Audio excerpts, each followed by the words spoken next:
Hello and welcome to my channel. I'm going to show you how to make an apple butter chai latte at home to start your morning off with. First, I put 1 cup of milk into the microwave for 3 minutes, and then I add a tablespoon of apple butter. This is Kaizen Foods honey apple butter. It's a black-owned brand, one of my faves, to a deep heat-safe container like the one shown. Then I go in with 1 teaspoon of my homemade instant chai mix, which is also very easy to make, and there's a video already on the channel. I will pop that up here somewhere. Then the hot steamy milk.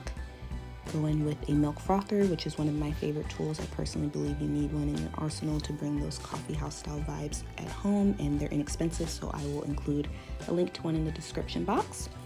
Look at that beautiful cloud foam. That is courtesy of the milk frother.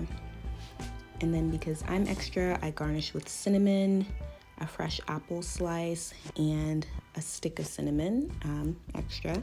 If you like this video, like, comment, and subscribe. Thank you for watching.